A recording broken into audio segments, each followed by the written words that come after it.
Welcome back to HQ Spotlight. Cooper Flagg saw his dreams come true last night, going #1 overall to the Dallas Mavericks. His starting five quickly following suit as well. 3 of the Blue Devils starters all taken off the board in round 1, with the rest certainly expected to join them tonight. Is this a rebuild in Durham, or can the next generation step up and continue that long line of championship and professional history?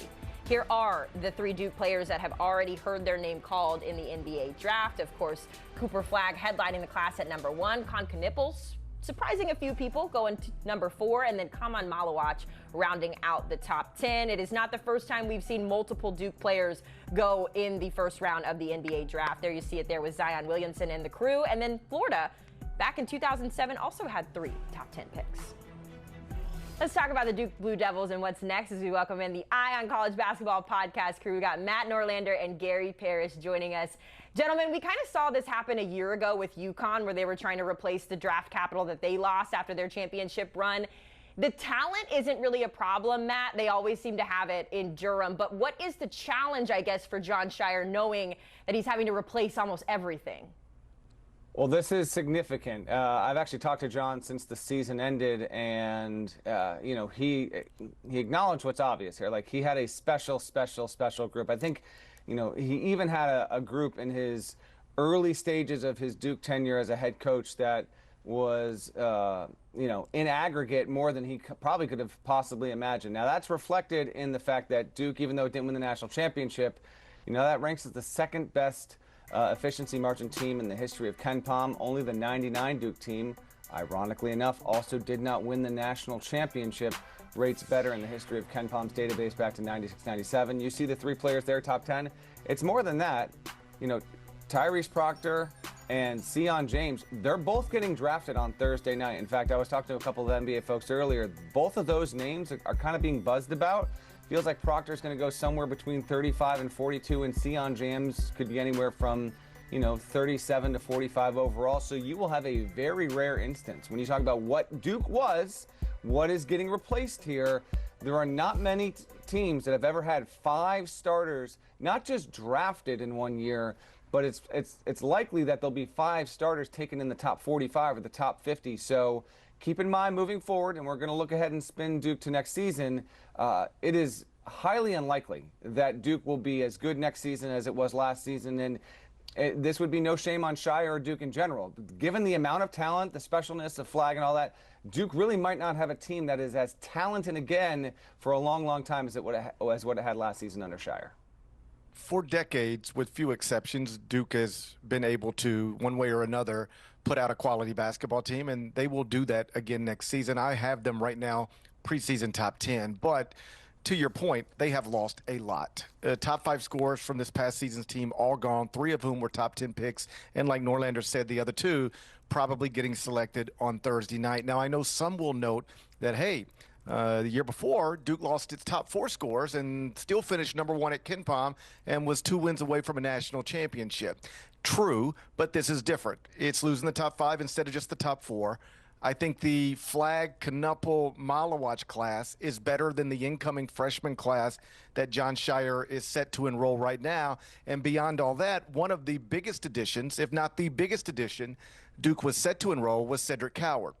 And he, of course, decided to remain in the 2025 NBA draft, and he was selected with the 11th pick on Wednesday night by the Memphis Grizzlies. So that is a major weapon that the Blue Devils are not going to have. Will they be good? Yeah, they're always good.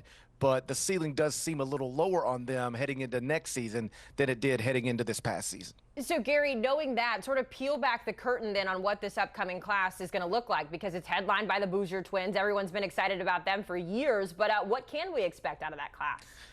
Well, it is the #1 freshman class in the country, but I do not believe it's the best incoming class in the country, because a freshman class obviously doesn't include transfers. And when you include transfers, I think St. John's has the best incoming class in the country. But nobody's got better freshmen than Duke. 4 top 50 high school prospects, headlined by Cameron Boozer, who's ranked 3rd in the class behind only A.J. Devanza and Darren Peterson. But of these 4 top 50 high school prospects, only 1 is ranked in the top 13 of this 2025 high school class. Last season, they had 3 top 13 freshmen, and again, 3 of their freshmen ended up becoming top 10 picks. Simply put, It's a good class. And I should mention Dame Sarr is an international player, a 6'7" wing from Italy, who I don't want to say was a backup plan, but after it was clear Coward was going to remain in the draft, they needed to add talent somewhere. And they did in that moment about as well as you can do. But when I talked to evaluators who are familiar with both players' games, every one of them told me that Coward would have had a bigger impact on Duke's roster next season than Sarr. So I still have Duke in the top 10 based on the strength of the incoming class, but it is not as strong as the class they had the year before, and it's not as strong as it could have been if Cedric Coward would have remained a part of it. Yeah, I think Coward was set up to be a bit more impactful. Sarr is an interesting talent. You see a scouting profile courtesy of our friends at 247 here on the screen. He does actually has, in my estimation, he has a chance to step in at Duke, be a really, really important player, and turn himself into a first-round pick next year. He won't be the biggest new fresh face coming into campus. That is Cameron Boozer, who is, not quite as hyped as Cooper Flagg, but nearly as much so, not remotely the same kind of player.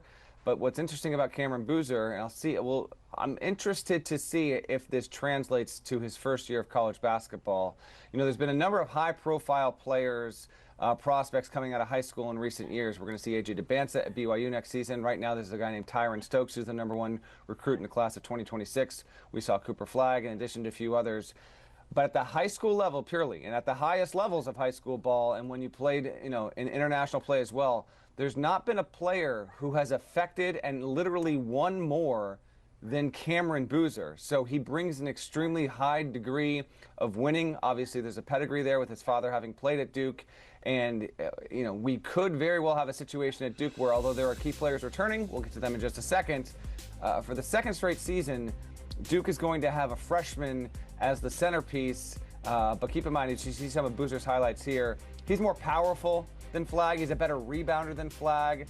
I would argue he's probably a better rim protector than Flagg, although Flagg has much more agile instincts when it comes to defending the rim and is a better weak side help defender. But Boozer's really, really good on his own accord as well. He's not the projected #1 pick right now, the way that Flagg was a year ago, but Duke is bringing in reinforcements that I think should keep them in that top 10 conversation next season. Yeah, and that's the thing, right, is how far can this team go? Matt, you mentioned that they didn't lose everything. They do have a returner in Isaiah Evans, averaged 6.8 points per game, shot 43% from the floor. When you think about the conversation that we've had, right, a freshman class that maybe isn't as flashy as years past, the replacing of the entire starting five, how important, Matt, does Isaiah Evans' role now become? I think it will be important. I think if you ask John Shire, Chris Carrawell, and that coaching staff, they might say Evans and Caleb Foster are equally as important. The story behind the story there, by the way, is that, in college basketball circles, for a good 2-3 weeks, Isaiah Evans and Caleb Foster were widely rumored to be leaving Duke and going into the portal, and following what had happened with some guys the year before. That did not happen, and I think Duke's going to be fortunate for it because of that. Evans is supremely talented, had some really nice moments last season, but now, instead of having the role of star in your role, he's going to need to be a borderline star. I don't think he'll be as important as Boozer. I'll be interested to see if he winds up being as impactful or more important than even Dame Sarr, considering the positions those two players play. And then, Foster, he's got to step up and really grow into it. You see what Evans did per 100 possessions. There's a lot of optimism for what Evans will be as a second-year player. And frankly, I do expect Evans to be a guy who's in the conversation as a top 25 player in college basketball. But man, oh man, to me, Foster returning for another year, I think his play in the backcourt is going to be crucial and critical. And it's because those guys opted to come back, oh, by the way, that Duke, in my estimation, is in GP's top 10. Yeah, Haley, it speaks to how much Duke lost that Isaiah Evans is the leading returning scorer after only averaging 6.8 points in 13.7 minutes per game this past season. He wasn't asked to do much, but he will be asked to do more in this season. The good news is he's a heralded guy, top 15 prospect in the class of 2024, and somebody who does project to play in the NBA someday, but he's got to make that jump between that freshman and sophomore year that coaches talk about being so important. And then Caleb Foster, like Norlander said, really interesting player. I actually thought he would make that jump between his freshman and sophomore year, and he kind of went the wrong way. Some of that was perhaps because of the roster construction, but he went from averaging 25 minutes per game as a freshman down to 14 minutes per game as a sophomore. He has NBA potential, but it hasn't happened yet. If you're a Duke fan looking for reasons to be optimistic, it took Tyrese Proctor till year 3 to really pop and start to become what it is they thought he was going to become when they enrolled him. Perhaps Caleb Foster is on that same, or at least a similar, 3-year plan.